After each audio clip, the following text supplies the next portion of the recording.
네, 안녕하세요. 미국 주식 멘탈 케어하기 멘탈이 전부다의 철영입니다. 네, 11월 첫째 주이자 썸머타임이 끝나기 전에 마지막 거래일이었던 어제 미국 주식은 3대 지수가 모두 상승하면서 끝이 났습니다. 특히 S&P와 나스닥은 무려 7거래일 연속 최고가 경신을 이어갔습니다. 나스닥은 장중 16,000을 돌파하면서 16,000스닥이라는 신기원을 이룩했습니다. 일단 채권 수익률이 급락해서 1.4% 중반대까지 떨어진 게 나스닥에는 아주 좋은 상승 동력이 되었습니다. 어제 상승의 가장 큰 이유는 잡 리포트 때문인데요. 비농업 일자리가 시장의 예상이었던 45만 건을 뛰어넘어서 53만 1000건으로 크게 증가했고 평균 급여도 전년 대비 4.9% 상향되었습니다. 실업률은 예상대로 4.6%로 팬데믹 이후 최저치를 기록했습니다.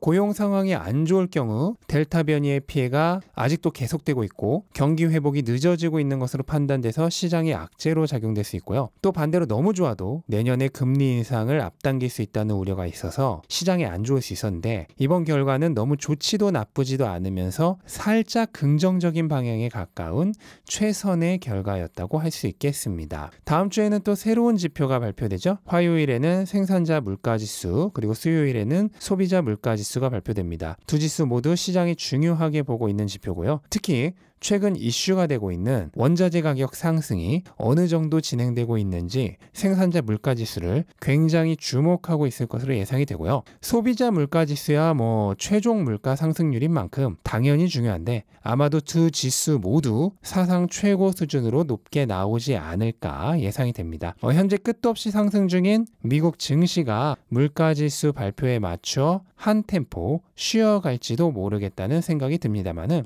결과는 나와봐야 아는 것이겠죠. 네, 그리고 에어비앤비가 시장 기대치보다 훨씬 좋은 3분기 실적을 발표하면서 거의 13% 상승을 했습니다. 일단 매출이 기대치보다 10% 정도 높았고요. 특히나 아직 여행 수요가 팬데믹 이전 수준으로 회복하지 않았음에도 불구하고 지금까지 중에 가장 높은 매출과 순이익을 기록했다는 게 굉장히 긍정적으로 받아들여졌습니다. 매출은 전년 대비 67% 증가했고 순이익은 280% 증가했습니다. 또한 4분기 매출 가이던스 역시 시장 예측치와 거의 일치합니다. 그러니까 아직 여행 수요가 다 회복되지 않았는데도 이렇게 실적이 좋다면 향후 여행 수요가 회복되면 더 좋아질 수 있을 거란 기대감에 오늘 크게 상승한 거라고 보면 되겠죠. 또 다른 여행 관련주인 엑스페디아도 실적 발표 후에 15%나 상승을 했고요. 그 외에 보잉, 아메리카 에어라인, 유나이티드 에어라인, 카니발 등의 항공, 여행 관련된 대부분의 주식들이 큰 폭으로 상승하면서 팬데믹으로 인해 눌려있던 주식들이 오랜만에 큰 폭으로 반등 중인데요. 사실 여지껏 비슷한 일이 이미 여러 번 있었기 때문에 이번에는 진짜 여행주가 살아나는 걸까 하는 의문이 들게 하는데 여행주 중에서는 이러한 상황 변화에 가장 민감하게 반응하는 주식이라 할 수 있는 에어비앤비가 전고점을 뚫는 시점에 오면 그때는 확실하게 대세가 바뀌었다고 얘기할 수도 있을 것 같습니다.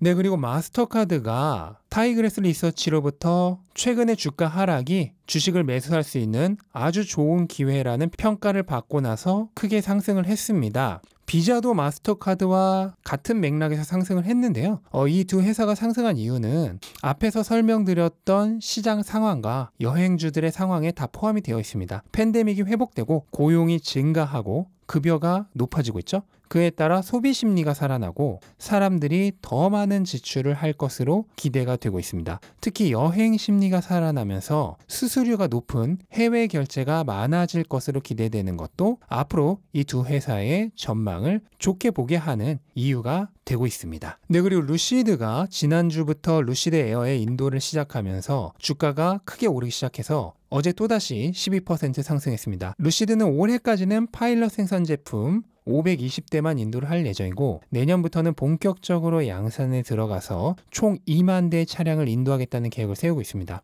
또 하나의 전기차 기대주인 리비안도 다음 주에 상장이 될 예정인데요. 업데이트된 신고서에 따르면 원래 $57에서 $62 범위에서 상장할 예정이었던 게 현재 72달러에서 74달러 범위로 가격을 크게 올려서 상장할 예정이고요. 만약 이 가격으로 상장이 된다면 시가총액은 최소 650억 달러 이상이 될 예정입니다. 이렇게 되면 상장하자마자 루시드와 거의 같은 시가총액이 되고요. 상장 후 주가가 조금만 올라도 바로 GM 포드와 거의 비슷한 시장 가치가 될 것으로 예상이 되고 있습니다. 리비아는 현재 아마존에 큰 투자를 받고 있죠. 또한 전기 픽업 트럭인 R1T의 생산을 시작해서 올해 안에 총 1000대를 인도할 예정입니다. 두 회사 모두 앞으로 회사가 성장하고 주가가 지속적으로 상승하기 위해서는 넘어야 할 중요한 관문 2개가 있습니다. 이건 일론 머스크가 테슬라를 현재 위치까지 키워내면서 얘기했던 부분인데요. 바로 양산화와 흑자 전환입니다. 일론 머스크는 파일럿 생산과 양산은 차원이 다른 문제라면서 대량 양산 체제를 유지하면서 차질 없이 고객에게 제품을 인도하는 일은 엄청나게 어려운 일이라고 했습니다. 그래서 모델 3가 생산 차질을 빚을 당시 공장에서 숙식을 해결해가면서 생산 지옥을 극복해낸 사례가 있습니다. 또한 양산 문제를 해결하고 나면 이후 성공적으로 흑자 전환시켜야만 하는 문제가 뒤따릅니다. 신생기업은 초기 투자 자본에 의존해서 지속적인 수익 없이 운영이 됩니다. 하지만 흑자를 내지 못하는 기업에 언제까지고 투자를 지속할 투자자는 없죠. 최대한 빠르게 흑자 전환해서 초기 투자 자본이 고갈되기 전에 자급자족할 수 있는 수익을 창출해내야만 합니다. 이게 그 유명한 신생기업의 데스밸리죠. 이 데스밸리를 성공적으로 넘어야만 하는 과제가 있습니다. 루시드의 경우는 현재 2023년까지는 적자를 유지할 것으로 예상이 되고 있고요. 리비아는 아마 더 오랜 기간 적자일 것입니다. 두 기업 모두 성공적인 양산체제 확립과 흑자 전환에 성공하게 된다면 아마 지금보다 훨씬 더 높은 주가 상승을 이루게 될 것입니다. 다만 두 회사 외에도 수많은 신생 전기차 기업이 있는데 이들 모두가 양산과 흑자 전환에 성공하리라는 보장은 없습니다. 그렇기 때문에 내가 관심이 있는 전기차 업체에 대해 최대한 자세하게 알아보고 흑자 전환까지 성공할 수 있는 가능성이 가장 커 보이는 기업을 골라서 투자를 해야만 하고요. 테슬라가 그랬듯 흑자 기업이 될 때까지는 주가가 엄청난 변동성에 노출될 가능성이 크기 때문에 매우 장기적인 전망으로 접근해야 합니다. 절대 단기적인 주가 상승만 보면서 감정적으로 흥분해서 투자했다가는 얼마 가지 않아 크게 실망할 가능성이 큽니다. 네, 그리고 화이자가 알약 형태의 코로나19 치료제가 입원과 사망 확률을 90%까지 줄여준다는 연구 결과를 발표했습니다. 그러면서 현재 FDA에 사용 승인 신청을 할 것이라고 발표를 했고요.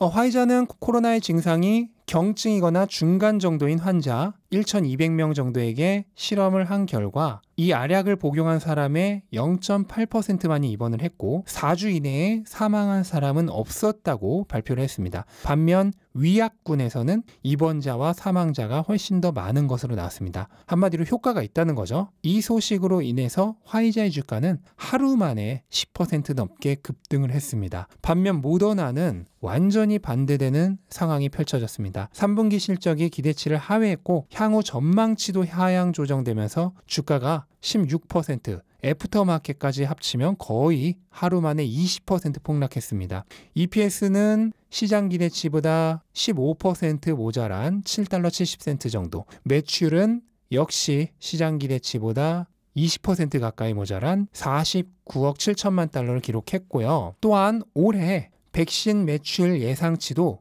200억 달러에서 150억에서 180억 달러 정도로 낮췄습니다. 거의 다 엎친 데 덮친 격으로 어제 경쟁사인 화이자의 경구용 알약 치료제 개발 소식도 오늘 주가 하락에 추가적인 요인이 되지 않았을까 생각이 됩니다.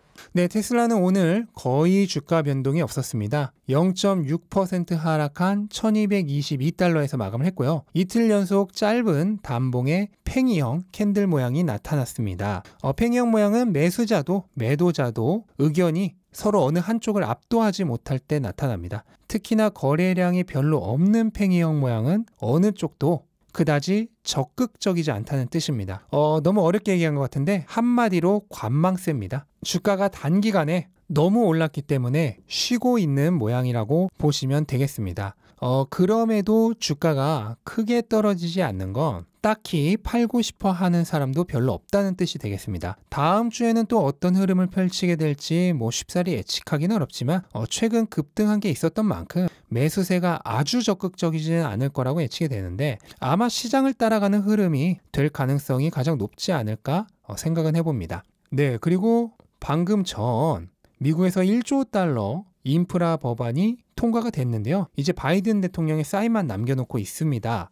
다만 여기에는 테슬라 투자자들에게 관심거리인 EV 크레딧 관련된 항목은 포함이 되어 있지 않고요. 이거는 이 1조 달러 인프라 법안과 별도로 추진 중인 1조 7,500억 달러의 사회복지 예산 법안에 포함이 되어 있다고 합니다. 그래서 아직은 EV 크레딧이 적용이 되지 않고요. 다음 1조 7,500억 달러 패키지가 통과될 때 적용이 될 건데요. 아마 이 법안도 다음 주 정도에 어느 정도 윤곽이 드러나지 않을까 예상은 되고 있는 상황입니다. 이게 사실 저는 테슬라의 주가에 엄청난 영향을 미치는 요소는 아니라고 생각을 합니다. 일단 내연기관차 대비해서는 경쟁력이 생기는 부분이고요. 왜냐하면 테슬라는 노조 관련된 4,500달러의 추가적인 크레딧을 받지 못하기 때문에 이 부분에서 약간 다른 회사 대비 손해를 보는 부분이 있습니다. 그럼에도 불구하고 여전히 현재 테슬라의 주요 과제는 내연기관차가 압도하고 있는 시장을 전기차로 바꿔나가는 것이기 때문에 주 경쟁 상대가 내연기관차이다 보니 당연히 실보다는 득이 더 많겠지만 개인적으로 테슬라의 펀더멘털에 엄청나게 영향을 주거나 하는 그런 문제는 아니라고 봅니다. 다만 만약에 EV 크레딧이 통과된다면 시장은 아마도 좋은 반응을 보이지 않을까 하고 예상은 하고 있습니다.